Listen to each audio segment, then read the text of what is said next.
Hello everyone, welcome back to Priyanka NET classes. So basically आज के इस लेक्चर में हम लोग नेट जेआरएफएन सेट के पेपर 1, ठीक है, आपकी जो पेपर 1 है उसकी एक इम्पॉर्टेंट यूनिट को कंटिन्यू करने वाले हैं। ठीक है, पेपर 1 की लॉजिकल रीजनिंग नाम की यूनिट मैंने ऑलरेडी काफी टाइम पहले से शुरू की हुई थी, राइट।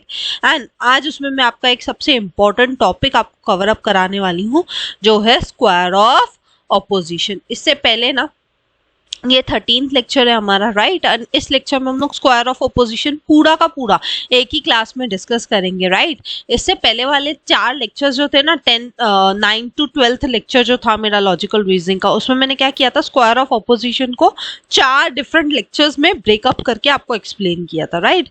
यानी मैंने पार्ट बाय पार्ट आपको एक्सप्लेन किया था। एंड आज के इस 13th लेक्चर में मैं क्या करने वाली हूँ, पूरा स्क्वायर ऑफ ऑपोजिशन एक ही क्लास में डिस्कस करने वाली हूँ। तो मेरी आप सबसे रिक्वेस्ट रहेगी, जो स्टूडेंट्स पहली बार स्क्वायर ऑफ ऑपोजिशन का टॉपिक कर रहे हैं, आप पहले जाइए, लॉजिकल रीजनिंग की प्लेलिस्ट का लिंक डिस्क्रिप्शन में है, आप पहले जाके ना वहां से 9th to 12th lecture cover up कीजिए। ठीक है, ये 4 लेक्चर्स देखिए, पार्ट बाय पार्ट देखिए, फिर एक साथ इस लेक्चर को देखिएगा, ज्यादा समझ में आएगा, ज्यादा इजीली अंडरस्टैंडेबल लगेगा। नहीं, आपने पहले इसको पढ़ा है तो आप इस क्लास को भी देख लेंगे एक बार, तो आपको इजीली कवर अप हो जाएगा टॉपिक, राइट। एंड ये आपका one of the most important topic है, क्योंकि यहाँ इस टॉपिक से हर बार 1 से 2 क्वेश्चन बनता ही बनता है। आप पेपर में एक्सपेक्ट करके जा सकते हो, पेपर 1 की हर शिफ्ट में आपको 1 से 2 क्वेश्चन मिलेगा ही मिलेगा। तो one of the most important topic है, इसलिए वीडियो को एंड तक जरूर देखिएगा। चलिए स्टार्ट करते हैं, but before going on that मैं बता दूं, मेरा नाम प्रियंका नाथानी है। मैंने अपना नेट एंड जेआरएफ क्वालिफाई किया हुआ है कॉमर्स सब्जेक्ट से अपने पहले ही अटेम्प्ट में 99.55 परसेंटाइल के साथ। साथ ही साथ मैंने अपना नेट इन मैनेजमेंट भी क्वालिफाई किया हुआ है अपने पहले ही अटेम्प्ट में। साथ ही साथ मैंने महाराष्ट्र सेट को भी क्वालिफाई किया हुआ है कॉमर्स सब्जेक्ट से अपने पहले ही अटेम्प्ट में। So this was my brief background. Coming to कौन कौन सी यूनिट्स कवर्ड है मेरे यूट्यूब चैनल पे, तो आप देख सकते हैं paper 1 and paper 2 commerce and management की सारी यूनिट्स मैंने आपके लिए यहाँ पे लिस्ट डाउन कर दी है। इन सारी ही यूनिट्स की जो प्लेलिस्ट का लिंक है वो मैंने डिस्क्रिप्शन में दे दिया है, आप जाइए वहां से जाके इन सारी यूनिट्स को अच्छे से कवर कीजिए। एक एक यूनिट के 20-20, 25-25 लेक्चर आपके पास अवेलेबल है, तो जाइए इन यूनिट्स को वहां से अच्छे से कवर अप कीजिए, राइट। एंड जिन स्टूडेंट्स ने अभी तक टेलीग्राम चैनल ज्वाइन नहीं किया है, उन सबके लिए मैंने टेलीग्राम चैनल का लिंक डिस्क्रिप्शन में दे दिया है, आप चाहिए वहां से जाकर टेलीग्राम चैनल को जरूर ज्वाइन कीजिए।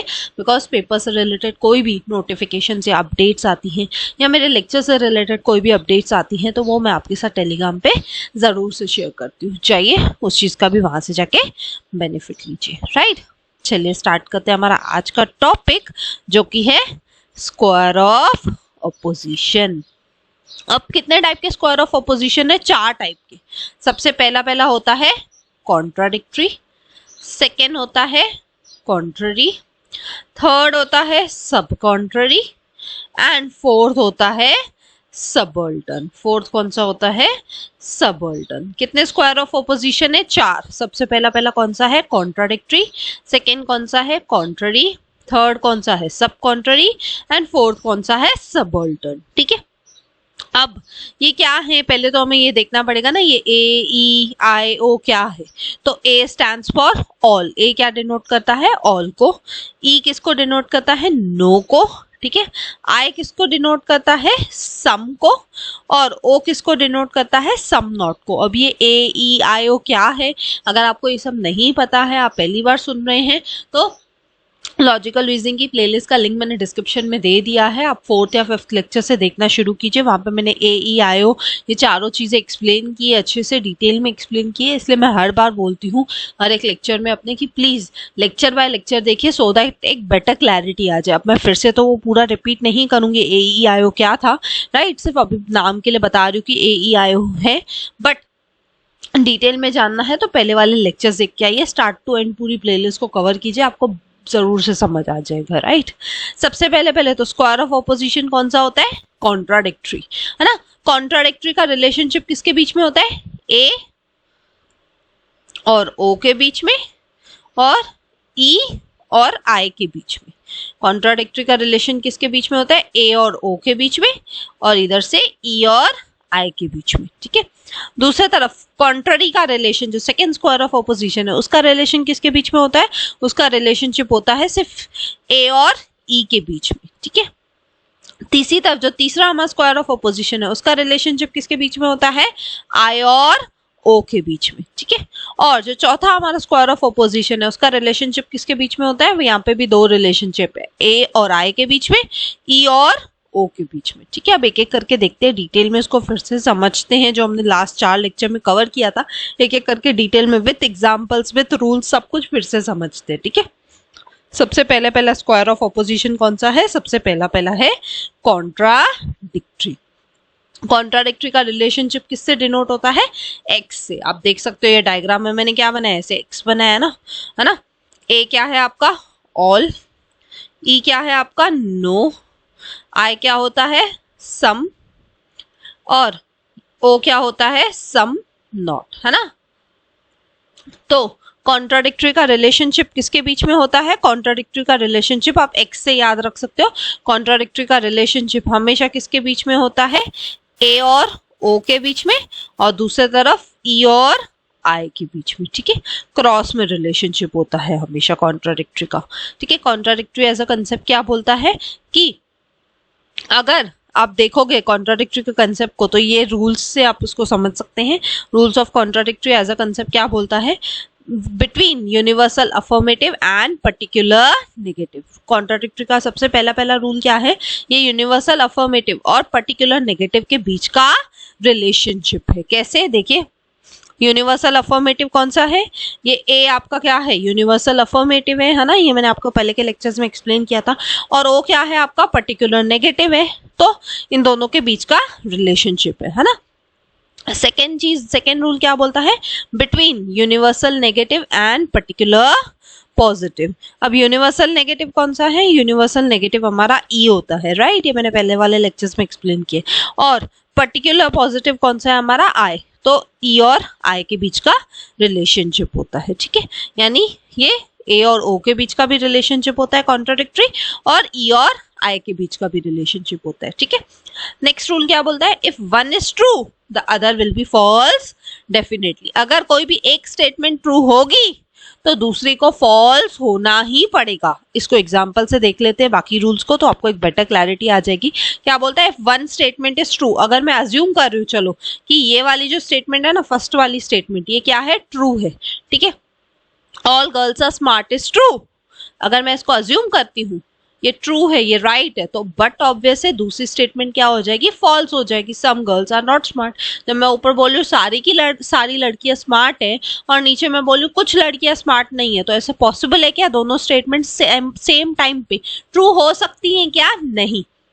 तो कॉन्ट्ररी का सबसे बड़ा रूल क्या बोलता है? अगर एक स्टेटमेंट ट्रू है तो दूसरी स्टेटमेंट ऑटोमेटिकली क्या हो जाएगी? फॉल्स हो जाएगी, ठीक है। अगर एक स्टेटमेंट ट्रू है the other will be false definitely. और नेक्स्ट रूल क्या बोलता है? One is false the other will be true definitely. वही बात हो गई ना, अगर ये फॉल्स है तो ये ट्रू है, अगर ये ट्रू है तो ये फॉल्स है, बट ऑब्वियस है ना। नेक्स्ट क्या है?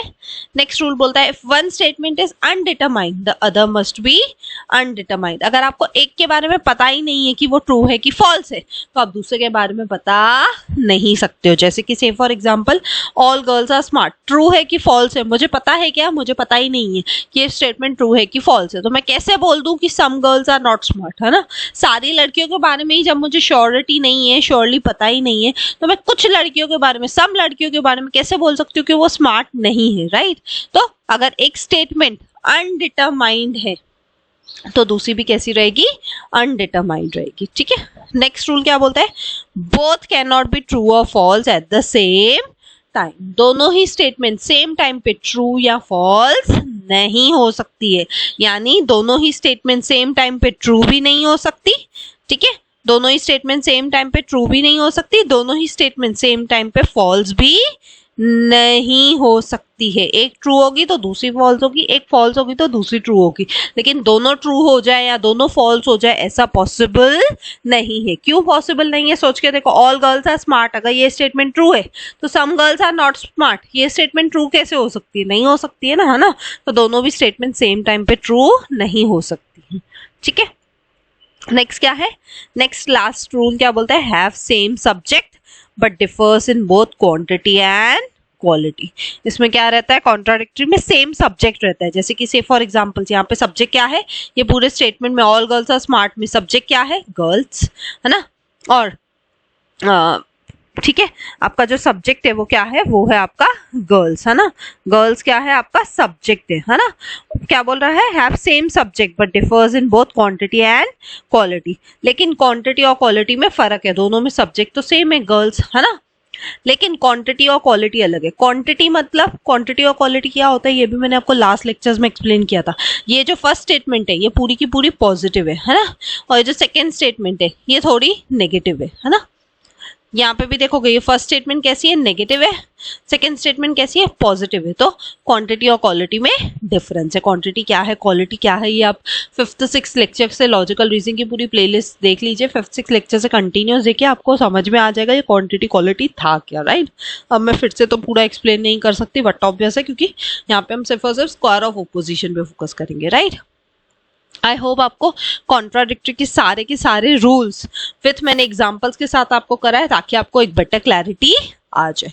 कॉन्ट्राडिक्टरी स्टेटमेंट सिंपली क्या बोलती है, अगर एक चीज ट्रू है तो दूसरी चीज फॉल्स होगी, अगर एक चीज फॉल्स है तो दूसरी चीज ट्रू होगी ही होगी, सिंपल। और ये हमेशा रिलेशनशिप किसके बीच में रहता है, यूनिवर्सल और पर्टिकुलर के बीच में, ठीक है।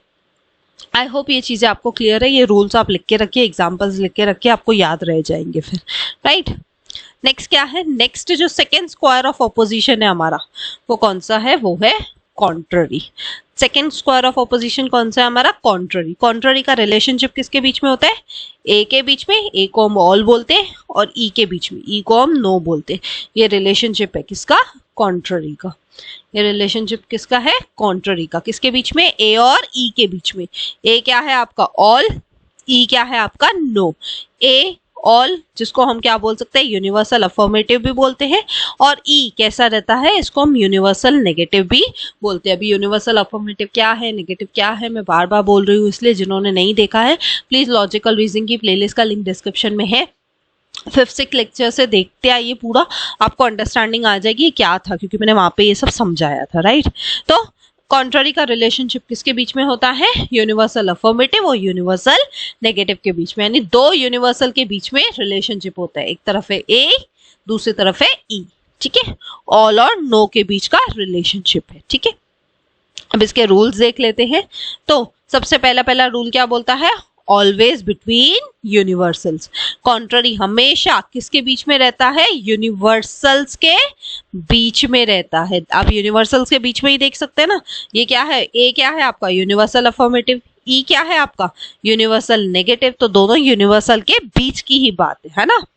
नेक्स्ट क्या है, नेक्स्ट है आपका differs in quality but same in quantity. Quality में फर्क है लेकिन क्वांटिटी में सेम है। क्वालिटी में फर्क है कैसे, ये स्टेटमेंट कैसी है, ए वाली जो स्टेटमेंट है ये अफर्मेटिव है, अफर्मेटिव यानी ये पॉजिटिव है, और दूसरी तरफ ये कैसी है, नेगेटिव स्टेटमेंट है, नो है यानी नेगेटिव है ना।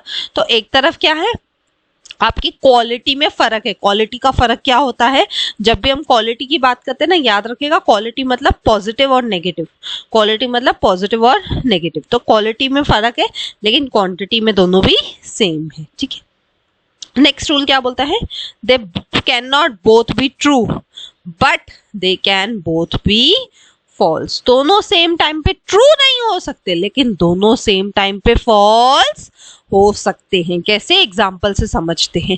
जैसे दो स्टेटमेंट है हमारे पास, all boys are smart, no boys are smart. क्या बोलता है हमारा रूल, क्या बोलता है, they can not both be true. दोनों सेम टाइम पे ट्रू नहीं हो सकते। देखते एग्जाम्पल के थ्रू, दोनों सेम टाइम पे ट्रू नहीं हो सकते हैं क्या। ऑल बॉयज आर स्मार्ट, ये अगर मैं समझू ट्रू है, no boys are smart true हो सकता है क्या, नहीं हो सकता है ना। तो दोनों भी स्टेटमेंट, अगर ये ट्रू है तो ये स्टेटमेंट फॉल्स हो जाएगी, है ना। और अगर मैं बोलूँ ये स्टेटमेंट फॉल्स है तो ये स्टेटमेंट ट्रू हो जाएगी, है ना। तो दोनों ही स्टेटमेंट सेम टाइम पे ट्रू या फॉल्स नहीं हो सकते हैं, ठीक है, ट्रू नहीं हो सकते हैं। लेकिन दोनों भी स्टेटमेंट सेम टाइम पे फॉल्स हो सकते हैं ना।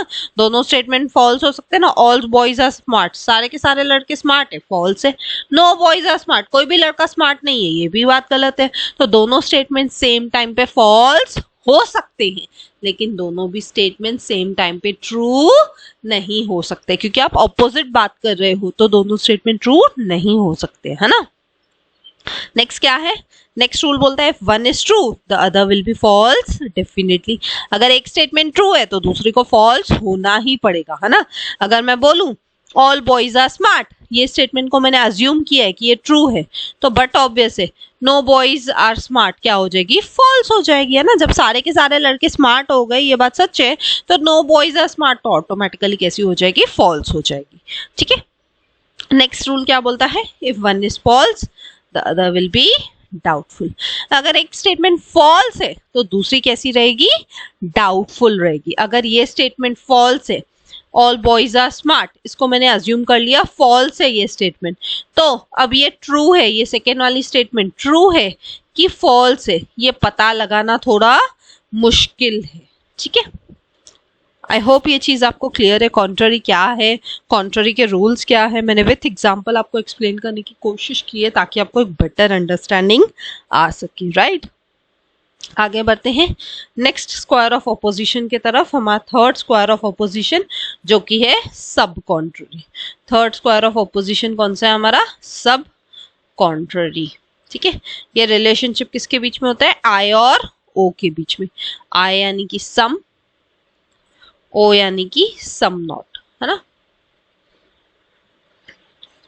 आई को हम बोलते हैं पर्टिकुलर अफर्मेटिव, ओ को हम बोलते हैं पर्टिकुलर नेगेटिव, ठीक है।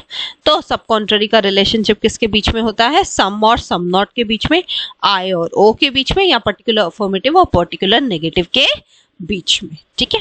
आई होप सब कॉन्ट्ररी के रूल्स देख लेते हैं। सब कॉन्ट्ररी क्या है मैंने शॉर्ट में बता तो दिया है, बट अब उसके रूल्स देख लेते हैं। सबसे पहला रूल क्या है, ये ऑपोजिट टू कॉन्ट्ररी है, कॉन्ट्ररी का एकदम उल्टा है। कॉन्ट्ररी स्क्वायर ऑफ ऑपोजिशन हम अभी सेकंड पढ़ के आए, राइट, ये उसका एग्जैक्ट ऑपोजिट है, ठीक है। नेक्स्ट रूल क्या बोलता है, ऑलवेज बिटवीन टू पर्टिकुलर्स। आप देख सकते हो ना, दो पर्टिकुलर्स के बीच की बात है। ये आई क्या है, आई आपका पर्टिकुलर अफर्मेटिव है, ओ क्या है आपका पर्टिकुलर नेगेटिव है, तो दो पर्टिकुलर्स के बीच की बात है ना। नेक्स्ट क्या बोलता है, नेक्स्ट रूल बोलता है differ in quality but quantity is same. Again यहाँ पे क्वालिटी में फर्क है, क्वालिटी यानी पॉजिटिव और नेगेटिव, क्वालिटी यानी पॉजिटिव और नेगेटिव, है ना। एक स्टेटमेंट पॉजिटिव है, सम वाली स्टेटमेंट कैसी है, पॉजिटिव है, और सम नॉट वाली स्टेटमेंट कैसी हो जाएगी, नेगेटिव हो जाएगी। तो यहाँ पे क्वालिटी में चेंज है लेकिन क्वांटिटी सेम है, ठीक है। नेक्स्ट क्या है, नेक्स्ट रूल क्या बोलता है, they can not both be false but they can both be true. दोनों स्टेटमेंट फॉल्स नहीं हो सकते लेकिन दोनों स्टेटमेंट ट्रू हो सकते हैं। क्या बोलता है, एग्जाम्पल से देखते हैं। दोनों स्टेटमेंट फॉल्स नहीं हो सकते। सम कैट्स आर वाइट, अगर मैंने इसको फॉल्स बोल दिया तो some cats are not white, ये ट्रू हो जाएगा ना। ये दोनों स्टेटमेंट सेम टाइम पे फॉल्स हो सकते हैं क्या, नहीं। एक तरफ मैं बोलूँ सारी की सारी बिल्लियां वाइट है और एक तरफ मैं बोलूँ सारी की सारी बिल्लियां वाइट नहीं है, दोनों स्टेटमेंट सेम टाइम पे फॉल्स नहीं हो सकते, है ना। रूल यही बोल रहा है, they can not both be false but they can both be true, लेकिन दोनों स्टेटमेंट ट्रू हो सकती है ना। अगर मैं बोलूँ सम कैट्स आर वाइट, ये ट्रू है, कुछ बिल्लियां वाइट होती हैं, तो ये बात भी तो ट्रू है, some cats are not white, कुछ बिल्लियां वाइट होती है, कुछ बिल्लियां वाइट नहीं भी होती हैं। तो दोनों भी स्टेटमेंट सेम टाइम पे ट्रू हो सकती है लेकिन दोनों भी स्टेटमेंट सेम टाइम पे फॉल्स नहीं हो सकती है, ठीक है। नेक्स्ट रूल क्या बोलता है, if one is false other will be true definitely. अगर एक स्टेटमेंट फॉल्स है तो दूसरी ट्रू हो जाएगी। अगर मैंने बोल दिया सम कैट्स आर वाइट, इसको अज्यूम करो ये स्टेटमेंट फॉल्स है, तो ये statement automatically some cats are not white, ये ऑटोमेटिकली क्या हो जाएगी, ट्रू हो जाएगी, है ना। एंड लास्ट रूल क्या बोलता है, if one is true the other will be doubtful. अगर एक स्टेटमेंट ट्रू है तो दूसरी के बारे में बोल पाना थोड़ा मुश्किल है। अगर मैं बोल दूं सम कैट्स आर वाइट, ये ट्रू है, तो दूसरी स्टेटमेंट ट्रू है कि नहीं ये मेरे को प्रूव करके देखना पड़ेगा। जरूरी नहीं है कि दूसरी स्टेटमेंट भी ट्रू हो ही, बट मोस्टली वो ट्रू होती है, ठीक है। आई होप सब कॉन्ट्ररी क्या है उसका एग्जाम्पल के थ्रू मैंने रूल्स अच्छे से एक्सप्लेन करने की कोशिश की है, ठीक है। Next square of opposition, last square of opposition है हमारा subaltern. Fourth and last type of square of opposition हमारा कौन सा है, सबअल्टर्न। अब सबअल्टर्न का रिलेशनशिप किसके बीच में होता है, ए और आई के बीच में, ई और ओ के बीच में। आप देख सकते हो ऐसे एकदम वर्टिकल लाइन है ना, ए और आई के बीच में और ई और ओ के बीच में। ए क्या है आपका ऑल, ई क्या है आपका नो, है ना, आई क्या है आपका सम और ओ क्या है आपका सम नॉट, है ना। ये कैसा रहता है, ए आपका यूनिवर्सल अफर्मेटिव रहेगा, है ना, ये आपका यूनिवर्सल नेगेटिव रहता है। ये आई क्या है पर्टिकुलर अफर्मेटिव और ये कैसा रहता है पर्टिकुलर नेगेटिव, है ना।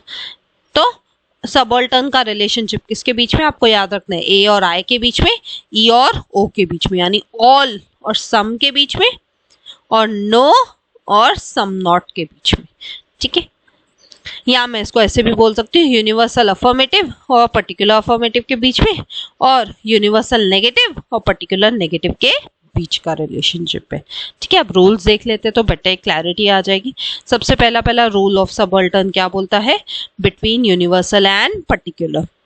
आप देख सकते हो ये क्या है, ए यूनिवर्सल है, आई पर्टिकुलर है ना, तो एक यूनिवर्सल है एक पर्टिकुलर है। ये ऊपर वाले दोनों कौन से हैं, यूनिवर्सल, नीचे वाले दोनों कौन से हैं, पर्टिकुलर। तो यूनिवर्सल और पर्टिकुलर के बीच का रिलेशनशिप है सबऑल्टर्न, ठीक है। नेक्स्ट क्या बोलता है, if universal is true particular will be true definitely, ठीक है। अगर यूनिवर्सल ट्रू है, अगर मैं बोलूं ये वाली स्टेटमेंट ट्रू है, ये वाली स्टेटमेंट ट्रू है, तो पर्टिकुलर वाली स्टेटमेंट भी ट्रू हो जाएगी। अगर ऊपर वाली स्टेटमेंट ट्रू है तो नीचे वाली स्टेटमेंट भी ट्रू होगी ही होगी, यानी ट्रुथ डाउनवर्ड। इसको आप कैसे याद रख सकते हो, इसको आप याद रख सकते हो इससे, ट्रुथ डाउनवर्ड, सच्चाई नीचे की तरफ जा रही है। अगर ऊपर वाली चीज ट्रू है, यूनिवर्सल ट्रू है, तो पर्टिकुलर स्टेटमेंट ट्रू होगी ही होगी। इसको एग्जाम्पल से देखते हैं, जैसे suppose all girls are smart, ये कौन सी स्टेटमेंट है, ये यूनिवर्सल स्टेटमेंट है। और सम गर्ल्स आर स्मार्ट, ये कौन सी स्टेटमेंट है, पर्टिकुलर स्टेटमेंट है ना। अगर ये स्टेटमेंट ट्रू है, ऑल गर्ल्स आर स्मार्ट ये स्टेटमेंट ट्रू है, तो सम गर्ल्स आर स्मार्ट भी तो स्टेटमेंट ट्रू ही है ना, तो यूनिवर्सल ट्रू है। अगर all girls are smart true है तो पर्टिकुलर वाली statement some girls are smart भी ऑटोमेटिकली ट्रू हो जाएगा, है ना। नेक्स्ट रूल क्या बोलता है, नेक्स्ट रूल बोलता है if universal is false particular will be doubtful. लेकिन अगर यूनिवर्सली फॉल्स है तो पर्टिकुलर थोड़ा डाउटफुल रहेगा। जैसे कि से फॉर एग्जांपल मैं बोलूं नो बॉयज आर स्मार्ट, अगर ये स्टेटमेंट यूनिवर्सल वाली स्टेटमेंट फॉल्स है, कोई भी लड़का स्मार्ट नहीं है, ये बात तो फॉल्स है, तो some boys are not smart ये स्टेटमेंट कैसी हो जाएगी, डाउटफुल हो जाएगी। क्यों, जब मुझे यही नहीं पता कि कौन सा लड़का स्मार्ट है तो मैं ऐसे कैसे बोल सकती हूँ कि कोई लड़के स्मार्ट नहीं है, राइट। तो अगर एक यूनिवर्सल वाली फॉल्स है तो दूसरी ऑटोमेटिकली डाउटफुल रहेगी, ठीक है। नेक्स्ट रूल क्या बोलता है, if particular is false universal will be false definitely, जिसको आप फॉल्स अपवर्ड से भी याद रख सकते हो। अगर पर्टिकुलर वाली स्टेटमेंट फॉल्स है, पर्टिकुलर यानी कि ये वाली स्टेटमेंट, ठीक है, some boys are smart, suppose ये वाली स्टेटमेंट फॉल्स है तो नो बॉयज आर स्मार्ट भी ऑटोमेटिकली क्या हो जाएगी, फॉल्स हो जाएगी, ठीक है। अगर some boys are not smart ये फॉल्स है, कुछ लड़के स्मार्ट नहीं है, ये स्टेटमेंट अगर मैं बोलूँ फॉल्स है तो नो बॉयज आर स्मार्ट भी तो फॉल्स ही है। तो अगर पर्टिकुलर वाली स्टेटमेंट फॉल्स है तो यूनिवर्सल वाली स्टेटमेंट भी ऑटोमेटिकली फॉल्स हो जाएगी, जिसको आप कैसे याद रख सकते हो, फॉल्स अपवर्ड, झूठ ऊपर की तरफ आ रहा है, ठीक है। नेक्स्ट क्या है, if particular is true universal will be doubtful. अगर पर्टिकुलर वाली स्टेटमेंट ट्रू है तो यूनिवर्सल डाउटफुल रहेगी। अगर पर्टिकुलर वाली स्टेटमेंट से फॉर एग्जांपल ये वाली स्टेटमेंट ट्रू है, ठीक है, कौन सी, सम गर्ल्स आर स्मार्ट, ये वाली स्टेटमेंट मैं अज्यूम कर रही हूँ ट्रू है, तो ऑल गर्ल्स आर स्मार्ट ये कैसी हो जाएगी, ये डाउटफुल हो जाएगी, है ना, क्योंकि मुझे नहीं पता ना, कुछ लड़कियां स्मार्ट है मुझे ये पक्का पता है, लेकिन सारी लड़कियां स्मार्ट है क्या, ये मुझे थोड़ा डाउटफुल है ना। नेक्स्ट क्या है, नेक्स्ट एंड लास्ट रूल क्या बोलता है, have same subject and predicate but differ in quantity only. दोनों का सब्जेक्ट और प्रेडिकेट तो सेम है ना। सब्जेक्ट क्या है, गर्ल्स, है ना, ये सब्जेक्ट है, और इधर भी सम गर्ल्स आर स्मार्ट में भी सब्जेक्ट क्या है, गर्ल्स है, दोनों में सब्जेक्ट तो सेम है। प्रेडिकेट दोनों में क्या है, स्मार्ट, दोनों में प्रेडिकेट है ना। इधर भी दूसरे एग्जाम्पल में भी देख सकते हो, बॉयज क्या है, सब्जेक्ट है, दोनों में बॉयज सब्जेक्ट है, और स्मार्ट आपका क्या है, प्रेडिकेट है। तो सब्जेक्ट और प्रेडिकेट तो सेम है, लेकिन differ in quantity only. Quantity यानी ये आपकी स्टेटमेंट कौन सी है, ये आपकी स्टेटमेंट यूनिवर्सल है, ये आपकी स्टेटमेंट पर्टिकुलर है। ये आपकी स्टेटमेंट यूनिवर्सल होती है, ये आपकी स्टेटमेंट सम नॉट वाली हमेशा पर्टिकुलर की होती है। तो यूनिवर्सल और पर्टिकुलर के बीच का फर्क है, इसके वजह से यहाँ पे क्वांटिटी अलग है। ठीक है, आई होप ये जो सबऑल्टर्न है ये भी आपको अच्छे से क्लियर है। विथ एग्जांपल्स मैंने रूल्स को बहुत अच्छे से एक्सप्लेन करने की कोशिश की है, राइट। So thank you. अगर आप में से कोई इस टॉपिक को फर्स्ट टाइम पढ़ रहा है, मैं अभी भी रिक्वेस्ट करूंगी प्लीज लॉजिकल रीजनिंग की प्लेलिस्ट का लिंक मैंने डिस्क्रिप्शन में दे दिया हुआ है, आप लेक्चर नंबर 5 से देखना शुरू कीजिए। ठीक है, वहां से पूरा देखिए सो दैट आपको एक अंडरस्टैंडिंग आ जाए। जो लोग square of opposition first time पढ़ रहे हैं, ट्रस्ट मी पहली बार में ये टॉपिक नहीं समझ में आता है, लेकिन अगर आप 5th लेक्चर से कंटिन्यूस देखते रहेंगे तो मैंने हर एक चीज AEIO क्वांटिटी क्वालिटी सब कुछ मैंने वहां पे डिटेल में पहले एक्सप्लेन किया है। और इवन आज के लेक्चर में जो मैंने स्क्वायर ऑफ ऑपोजिशन मैंने आपको कराए थे, कौन से 4 है ना, चारों के चारों स्क्वायर ऑफ ऑपोजिशन मैंने 9th to 12th लेक्चर में एक एक करके कराया था। 9th में कॉन्ट्राडिक्टरी कराया था, 10th में कॉन्ट्ररी कराया था, 11th में सब कॉन्ट्ररी कराया था एंड 12th में सबऑल्टर्न कराया था। ऐसे करके 4 डिफरेंट लेक्चर्स में मैंने उनको एक्सप्लेन किया और अब जाके 13th लेक्चर में मैं पूरा कंबाइन करके एक ही क्लास में समझा रही हूँ। इसलिए मैं हमेशा से रिक्वेस्ट करती आ रही हूँ, पहली बार पढ़ रहे हो तो प्लीज पहले उन लेक्चर्स को देखो, लाइन बाय लाइन देखो, फिर जाके इस लेक्चर को देखिएगा सो दैट एक बेटर अंडरस्टैंडिंग आ सके, राइट। सो थैंक यू, मिलते हैं नेक्स्ट वीडियो में। अगर आपको वीडियो अच्छा लगा तो प्लीज लाइक कीजिए, कमेंट करके मुझे जरूर बताइए, ज्यादा से ज्यादा लोगों तक शेयर कीजिए बिकॉज ज्ञान बांटने से ही बढ़ता है। एंड सब्सक्राइब कीजिए अगर आप न्यू है तो। मिलते हैं नेक्स्ट वीडियो में, till then bye bye, take care.